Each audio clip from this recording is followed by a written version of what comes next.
Felidi. Kalalabasan kapatid, 666. May isang evangelist pumunta sa Roma, sa Vatican. Nakita nila doon yung tiara, yung korona ng Pope. At sa korona ng Pope, pinicturan niya ito. Ang picture, bit-bit niya pa uwi.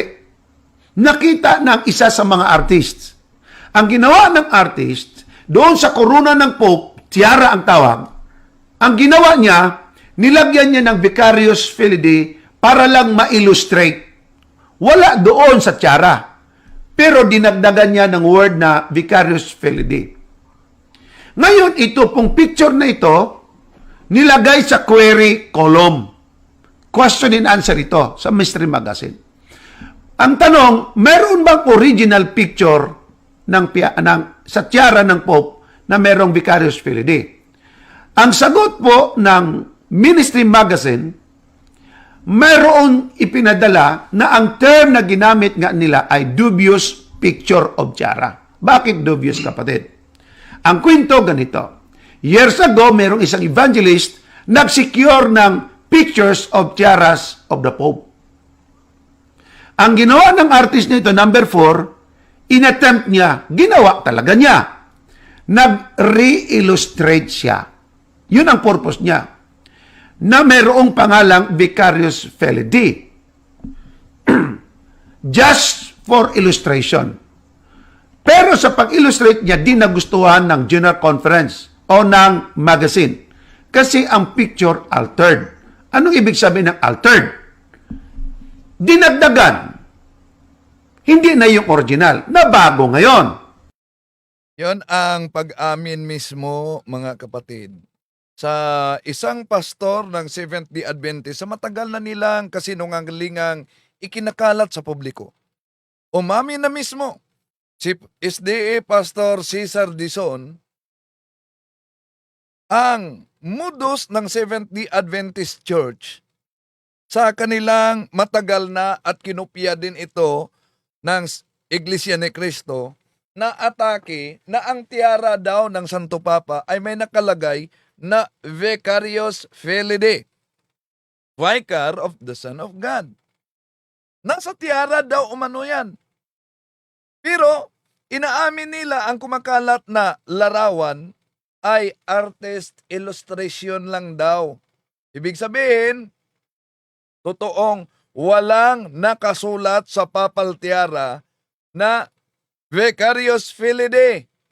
Pero nilagyan lang ng SDA artist Vicarious Filii in order to illustrate para mapaniwala ang tao. So, ang tanong, alam pala nila na kasinungalingan altered ang ginawa nila, kinopya naman ng Iglesia ni Cristo. Bakit hanggang ngayon, paulit-ulit na ginagamit ng mga SDA evangelist, SDA preachers, SDA pastors bilang ebidensya laban sa Santo Papa sa simbahang Katoliko na ang tiara ay may nakalagay na Vicarious Filii? So, ibig sabihin, mga kapatid, itong ginagawa ng Seventh-day Adventist na kinopya ng Iglesia ni Manalo ay isang malaking propaganda laban mismo sa simbahang Katoliko. Ang pagpakalat nila sa larawan ng tiara na may Vicarious Filii at iniugnay nila ang 666 base sa historical facts, mga kapatid, ay hindi totoo. So, kapag ang isang argumento ay nakasalalay ito sa piking larawan at sa maling impormasyon, hindi iyon katotohanan, kundi matinding paninira at pagkakalat ng kasinungalingan na ginawa ng Seventh-day Adventist laban sa simbahang Katoliko. At ito ang tatalakayin natin.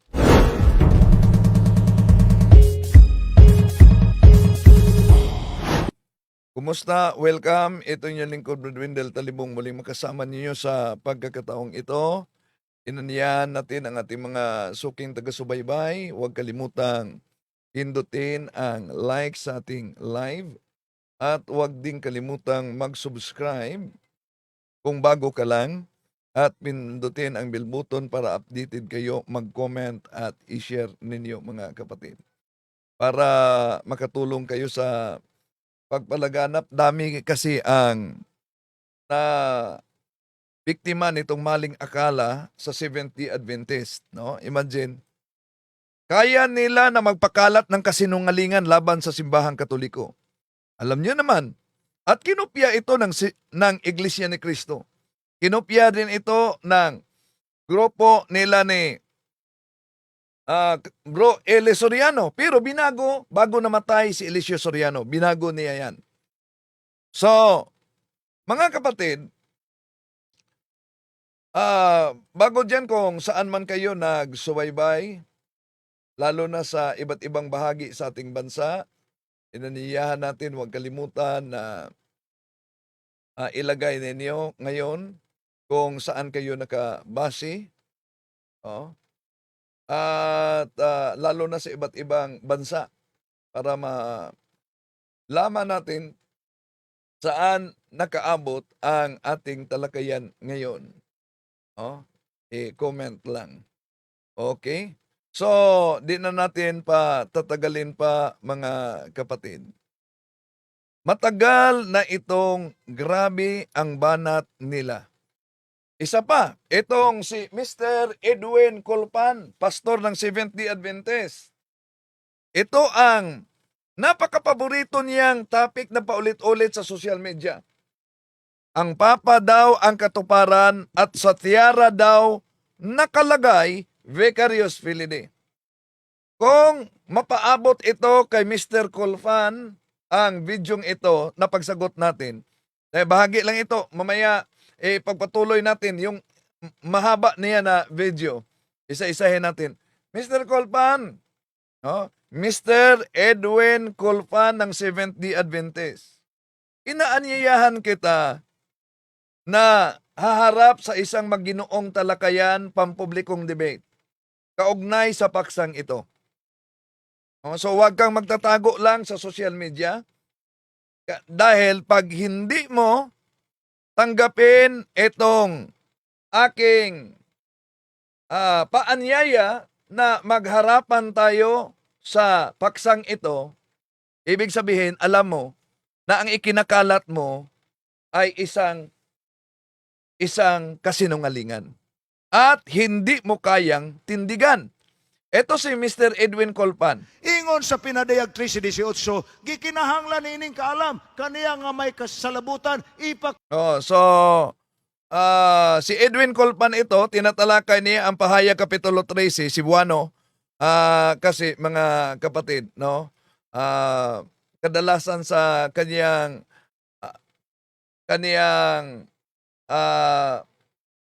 pagtalakay Cebuano. Pastor ito ng Seventh-day Adventist. So, iniugnay niya ang Santo Papa sa Pahayag Kapitulo 13 versikulo 18 na kailangan dito ang karunungan. Tama. Kailangan ang karunungan. Maaring malaman ng sino mang matalino. Ang makaalam. So, ang sinabi, kailangan dito ang karunungan. Hindi kailangan ang kamangmangan, kundi karunungan. At ito ang palaging tinatalakay. May nagpadala sa akin na Seventh-day Adventist kasi sa videong ito na. Ating sasagutin at inaniyahan natin si Mr.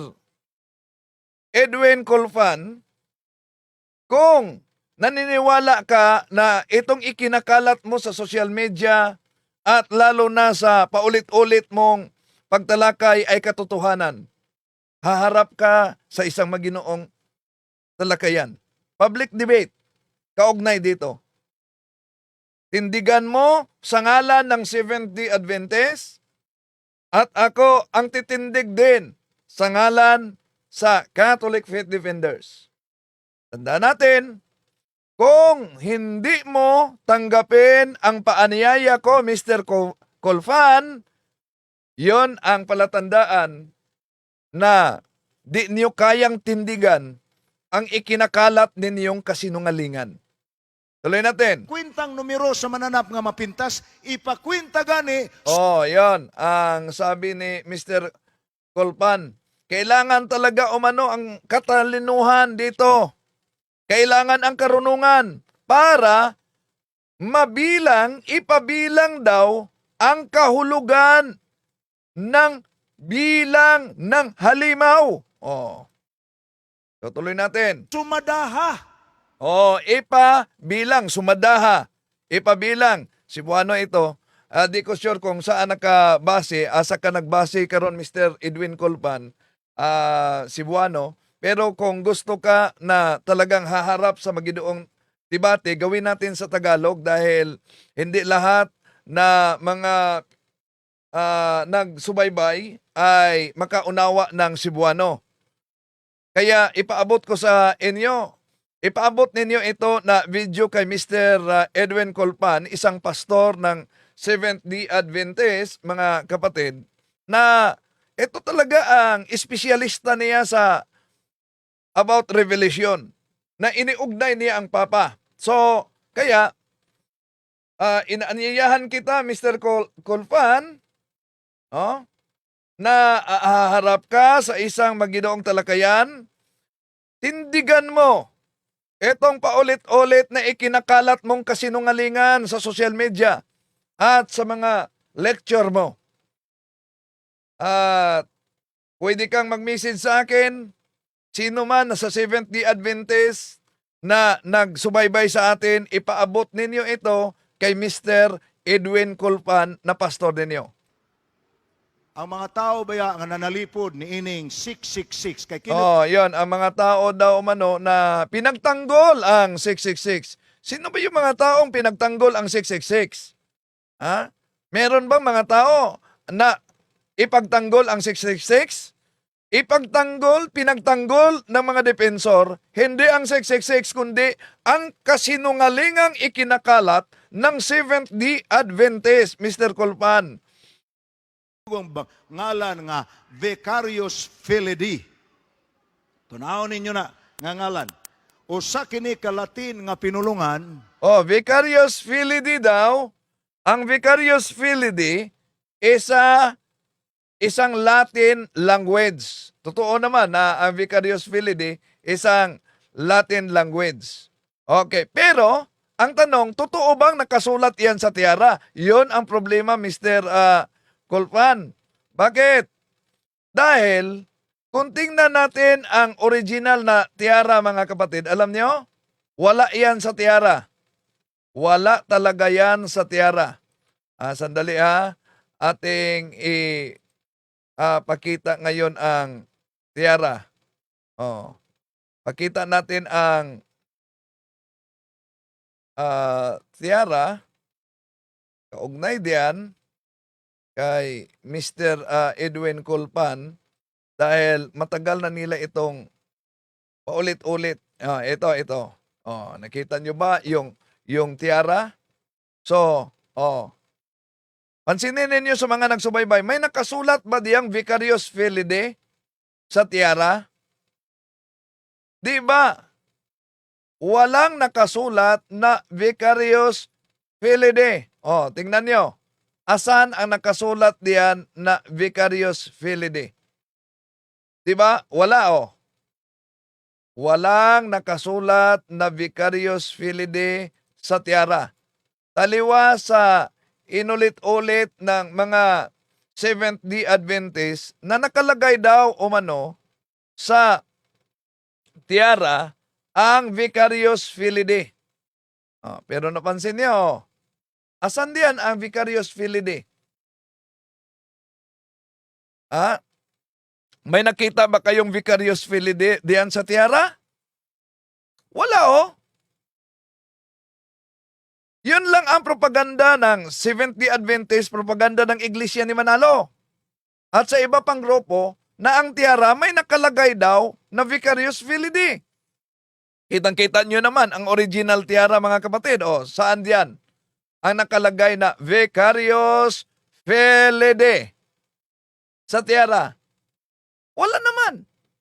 Di ba? Kaya, kahit ba si Mr. Cesar Dizon sa kanyang lektora, tinitindigan niya na Ito ay makita mo mismo sa ulo ng Pope na ang layer ay 3.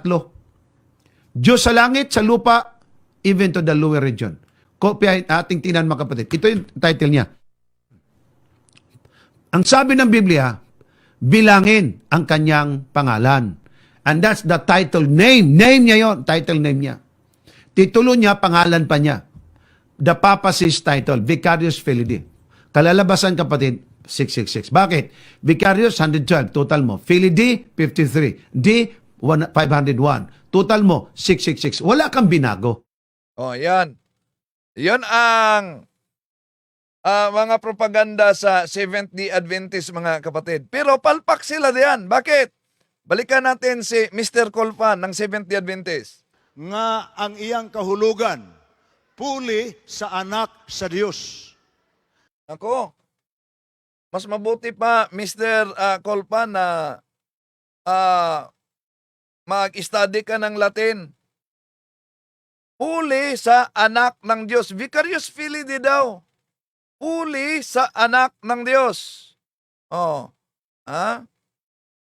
Tingnan mo kung ano ang Latin sa Vicar of the Son of God. Dapat yon ang tingnan mo, Mr.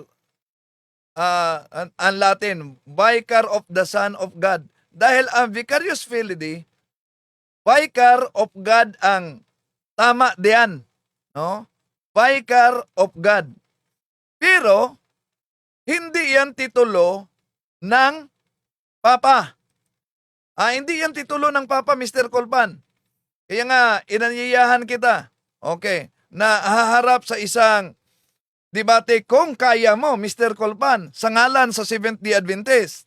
Tuloy natin. Vicarius, Mga kapatid, payag ba kayo na itong si Mr. Colpan na nagkakalat ng kasinungalingan sa social media, dapat haharap sa isang maginoong talakayan? Payag ba kayo? Comment kayo dyan. No? Kung sino man ang nakakilala nitong si Mr. Colpan, ipaabot ninyo ang videong ito. Okay, tuloy natin. maunay gikuhaan anang pulong Vice President. Vicarious daw, diyan ang galing ang Vice President. Asan kaya niya galing yan? Vice Mayor, Vice Mayor, diyan umano nang galing. meaning puli sa presidente, puli sa Ang Vice daw, puli kahalele. Vice. Diha kwa ka ng pulong Ito, mga miyembro ng Seventh-day Adventist, ang inusinti talaga. Vicarius. Fili, anak. Di, Dios. Sa ato pa, Vicarious Filii. Filii, anak. Sabi ni Mr. Kaufman.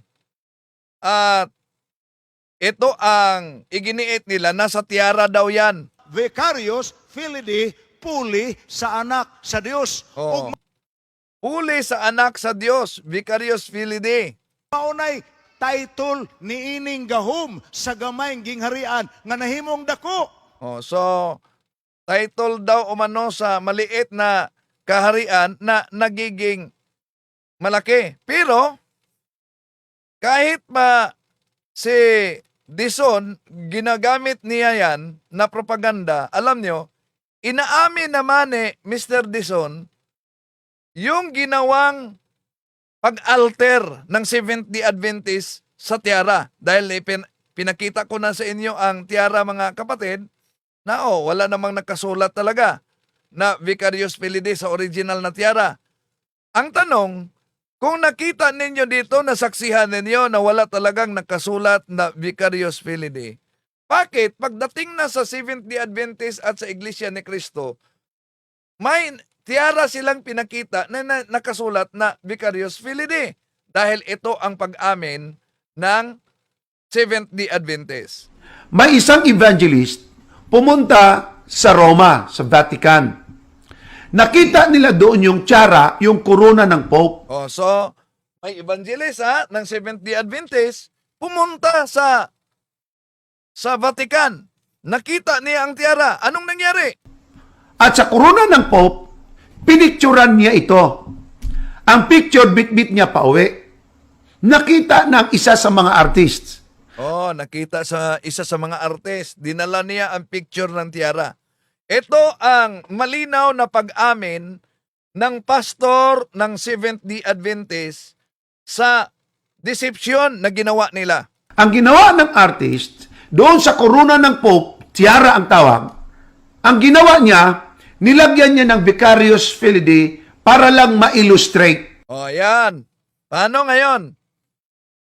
Galing sa bibig mismo ng pastor na si Mr. Cesar Dizon Jr. Ang artist ng Seventh-day Adventist ang naglagay ng Vicarious Filii sa tiara. O di inamin na. Inamin na nila. Wala doon sa tiara. Oh, so wala pala sa tiara, mga kapatid. Atensyon sa mga Seventh-day Adventist, na naniniwala nitong ikinakalat nila ni Dizon noon at ikinakalat nila ni Kaufman noon, na itong si Mr. Edwin din, na pastor ng Seventh-day Adventist, na sa tiara daw ng Santo Papa nakalagayan.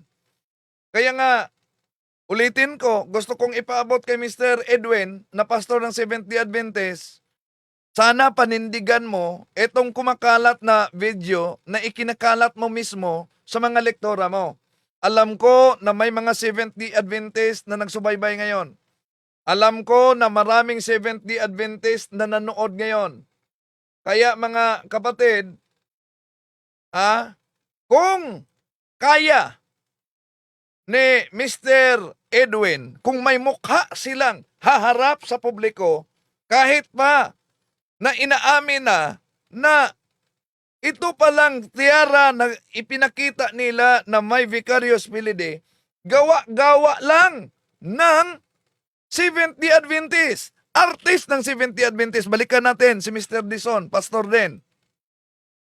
Nakita ng isa sa mga artists. Ang ginawa ng artist, doon sa korona ng Pope, tiara ang tawag, ang ginawa niya, nilagyan niya ng Vicarious Filii para lang ma-illustrate. Wala doon sa tiara. Pero dinagdagan niya ng word na Vicarious Filii. Ngayon, ito pong picture na ito, nilagay sa query column. Question and answer ito sa Mystery Magazine. Ang tanong, meron bang original picture sa tiara ng Pope na merong Vicarious Filii? Oh, galing na mismo yan sa pastor ng Seventh-day Adventist. Ang tanong daw, meron bang original na tiara na nakalagay Vicarious Filii?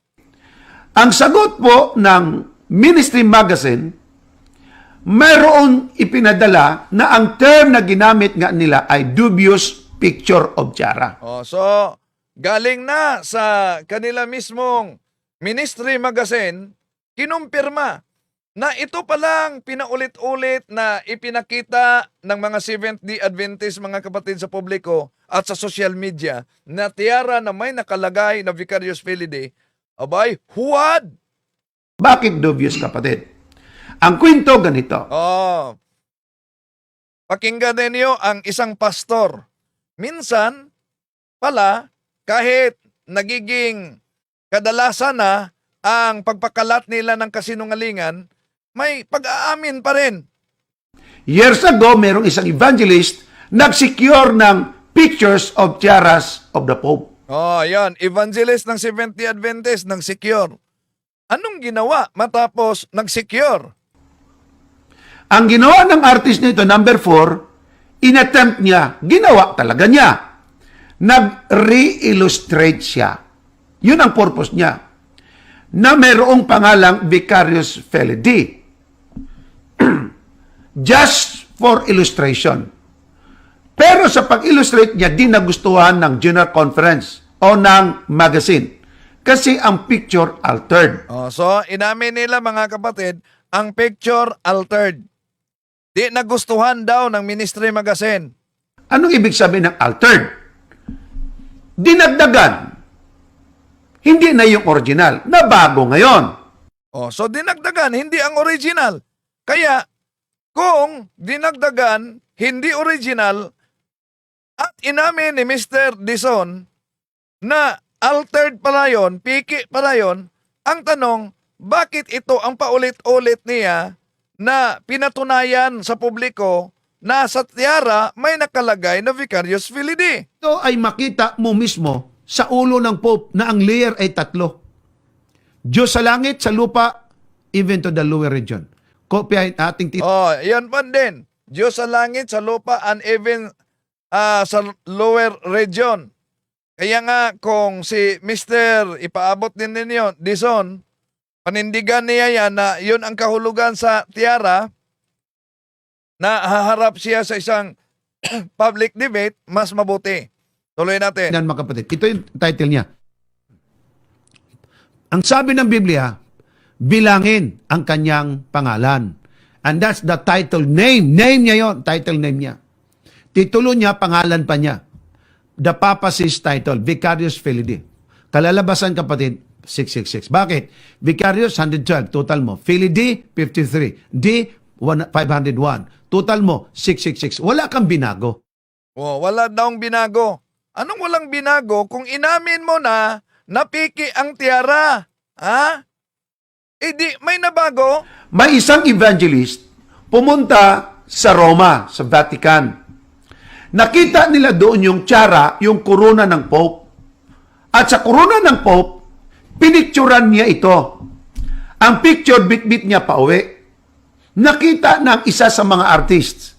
Ang ginawa ng artist, doon sa korona ng Pope, tiara ang tawag, ang ginawa niya, nilagyan niya ng Vicarious Filii para lang ma-illustrate.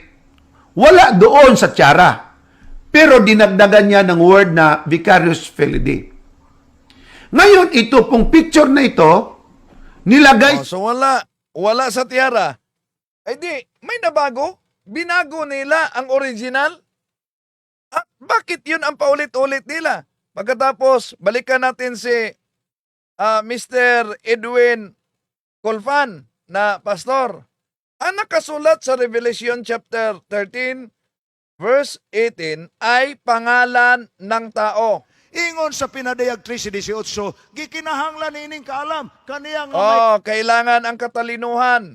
Tandaan ninyo, katalinuhan ang kailangan, hindi kamangmangan. Pero, yung pag-altered at pag-amin sa publiko mga kapatid, di ba isang tunay na kamangmangan yon? kasalabutan, ipakwintang numero sa mananap. Dahil, bakit kamangmangan? Dahil, sa matagal na panahon na ginagamit nila yun na propaganda, sila ra mismo ang nagbukingan ngayon. Nga mapintas, ipakwinta gani, sumadaha. Oh, ipabilang, bilangin umano. Ang mga tao baya nga nanalipod ni ining 666 kay Oh, yung mga tao daw umano na dumidipinsan itong 666. Oh, sige, Mr. Colpan, sana hindi ka magtatago lang sa loob ng simbahan. Sana haharap ka sa isang maginoong talakayan. Kung kaya mong panindigan itong ikinakalat mo sa social media. Inaanyayahan kita, Mr. Colpan, kung maaari, pwede kang mag-contact sa akin, magharap tayo sa isang maginoong talakayan, kung kaya mong panandigan, kung may mukha kang ipakita sa publiko na itong ikinakalat mo'y katotohanan. Pero, kung ayaw mong tanggapin ang offer ko na magharap tayo sa isang talakayan, isa na ang ibig sabihin.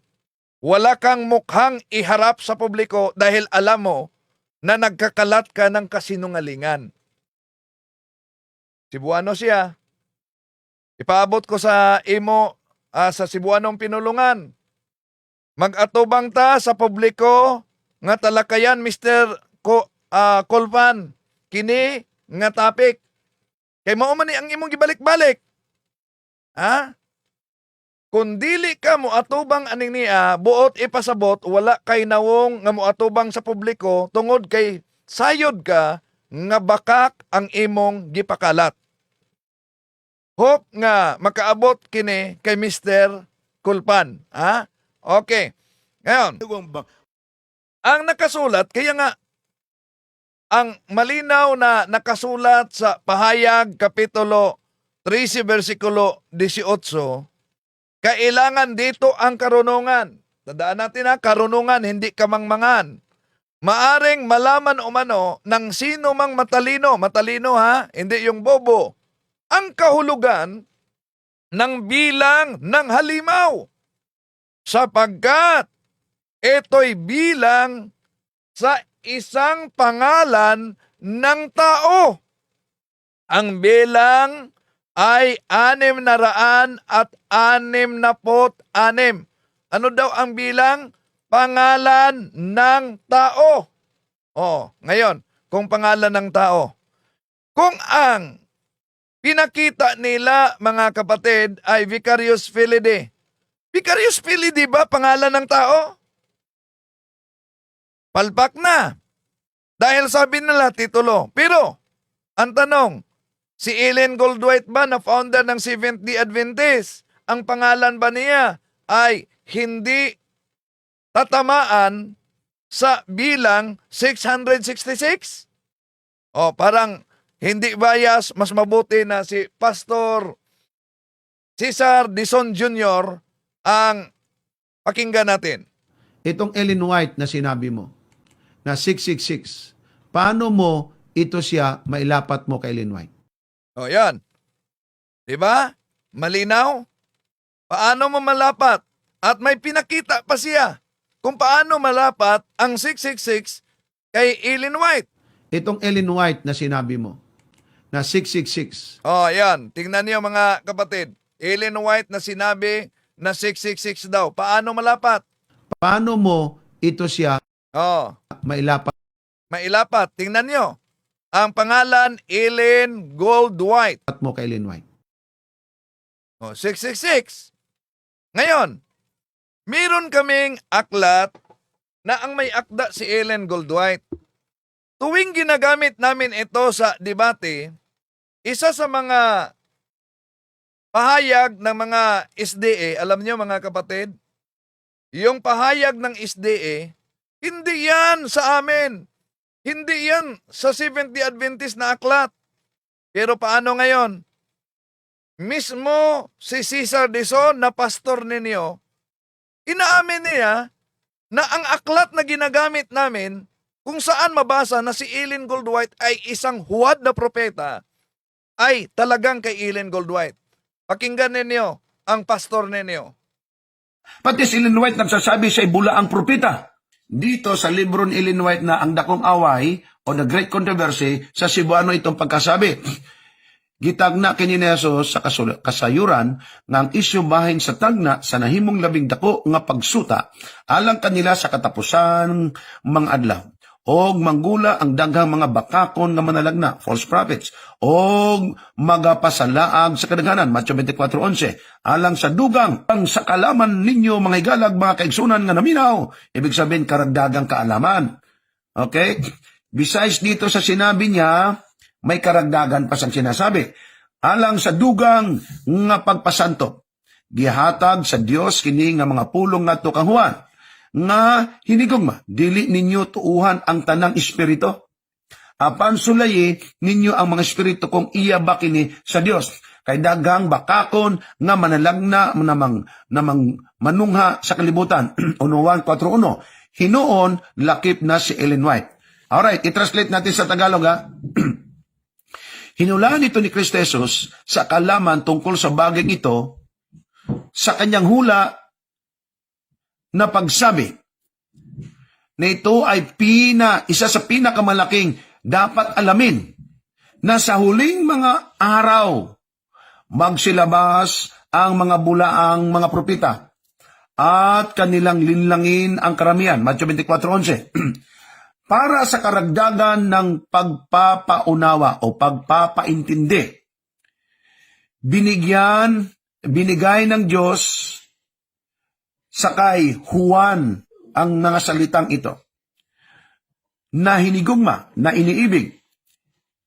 Huwag ninyong paniwalaan ang lahat ng espiritu, kundi subukin ninyo ang mga espiritu.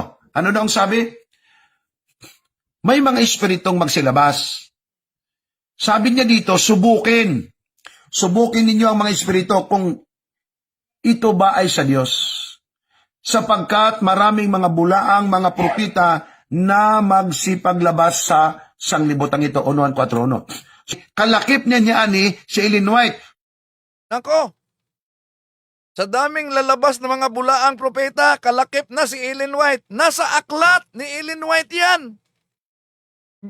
Yung mga Seventh-day Adventist na nagsasabi, hindi yan amin. Paano ninyo ngayon pasinungalingan na galing mismo sa bibig ni Mr. Cesar Dizon, inaamin niya na aklat, binasa niya si Buano at kaniya pang binasa, isinalin sa Tagalog.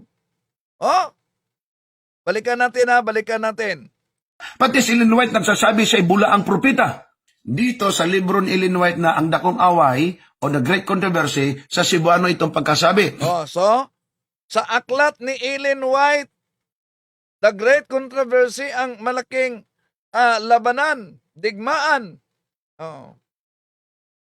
Si Ellen White ang nagsabi na ano? Pati si Ellen White nagsasabi siya ay bulaang propeta. Dito sa libro ni Ellen White na Ang Dakong Away. Ngayon, paano yan pasinungalingan sa Seventh-day Adventist? Hindi yan amin. Galing mismo sa inyong pastor yan. Kay Ellen Goldwhite yan na aklat. Yung mga evangelist at defensor ng Seventh-day Adventist na nagsasabing hindi daw sa ila. Bakit hindi sa kanila? Mabasa naman talaga. Ano yung mabasa? Ibalik natin ha. Pakinggan yung mabuti kung hindi ba sa inyo ang aklat na itong ginamit namin. Pati si Ellen White nagsasabi siya ay bulaang propeta. Dito sa libro ni Ellen White na Ang Dakong Away o The Great Controversy, sa Cebuano itong pagkasabi. Gitagna kini ni Jesus sa kasayuran nga ang isyu bahin sa tagna sa nahimong labing dako nga pagsuta alang kanila sa katapusan mga adlaw. Og manggula ang daghang mga bakakon nga manalagna, false prophets, og magapasalaag sa kadaghanan, Matthew 24:11, alang sa dugang, ang sa kalaman ninyo mga higalag, mga kaigsunan nga naminaw, ibig sabihin karagdagang kaalaman. Okay? Besides dito sa sinabi niya, may karagdagan pa siyang sinasabi, alang sa dugang nga pagpasanto, gihatag sa Dios kini nga mga pulong nato kang Juan, nga hinigugma, dili ninyo tuuhan ang tanang espiritu. Apan sulayi ninyo ang mga espiritu kung iya ba kini sa Dios. Kay daghang bakakon nga manalagna namang manungha sa kalibutan. Unuan 4:1. Hinuon lakip na si Ellen White. Alright, i-translate natin sa Tagalog ha. Hinulaan ito ni Kristo Jesus sa kalaman tungkol sa bagay ito sa kanyang hula na pagsabi na ito ay isa sa pinakamalaking dapat alamin na sa huling mga araw magsilabas ang mga bulaang mga propeta at kanilang linlangin ang karamihan. Matthew 24:11. Para sa karagdagan ng pagpapaunawa o pagpapaintindi, binigay ng Diyos sa kay Juan ang mga salitang ito na hinigugma, na iniibig. Huwag ninyong paniwalaan ang lahat ng espiritu, kundi subukin ninyo ang mga espiritu. Ano daw ang sabi? May mga espiritong magsilabas. Sabi niya dito, subukin. Subukin ninyo ang mga espiritu kung ito ba ay sa Diyos. Sapagkat maraming mga bulaang mga propita na magsipaglabas sa sanglibutan ito, 141. Kalakip niya ani si Ellen White. O, see? Maraming mga bulaang propeta na magsilabas. Nasa aklat yan ninyo. Mga bulaang propeta na magsilabas. Kalakip na si Ellen White. At ulitin ko, posibleng nanood ngayon si Pastor Edwin Culpan ng Seventh-day Adventist. At inanyayahan kita, Pastor, na magharap tayo sa isang maginoong talakayan kung sakali panindigan mo na itong ikinakalat mo sa social media at sa lecture na ang Santo Papa ang katuparan sa 666 sa Revelation chapter 13 verse 18 ay kaya mong panindigan at panindigan mo talaga na ang nakasulat diyan ay tumutukoy sa Santo Papa.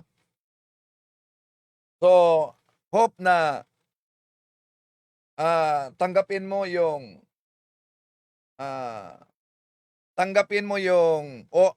paanyaya ko sa inyo, Mr. Colpan, ha? At huwag kang magtatago at huwag kang matatakot. Ipaabot ninyo mga Seventh-day Adventist sa pastor ninyo. Paano ninyo ngayon tutulan yung pahayag na narinig ninyo na saksihan na altered pala yung tiara, inaamin na nila. Sila mismo galing sa kanila. Altered ang tiara na nilagyang Vicarious Filii. At inaamin din nila. Aklat nila yung binabasa ko na si Ellen Goldwhite ay isa sa mga bulaang propeta. Inaamin din nila. Pero kadalasan sa mga Seventh-day Adventist, sabihin nila, hindi yan amin. Gawa-gawa lang ninyo yung mga Katoliko. Paano ninyo tutulan itong pastor ninyo na si Mr. Cesar Dizon na binasa niya at inamin niya na sa inyo talaga yon. Si Ellen Goldwhite talaga yon ang may akda sa naturang aklat. Paano niyo yan tutulan? Huwag niyong sabihin na nagkamali itong pastor ninyo na si Pastor Cesar Dizon Jr. at kayo may tama. Diba? Galing sa Cebuano. Binasa pa niya. Isinalin pa niya sa Tagalog. Kaya sa mga nagsubaybay ngayon, lalo na sa mga nadala sa Seventh-day Adventist, hindi ko layunin na saktan ang inyong damdamin. Pero sa ating pagtalakay dito, mga kapatid, sana buksan ninyo ang inyong isipan. Huwag kayong magpadaya. Dahil nanganganib, pag madaya tayo sa pananampalataya, pati ang ating kaluluwa ay nanganganib. Maraming salamat, hanggang sa muli.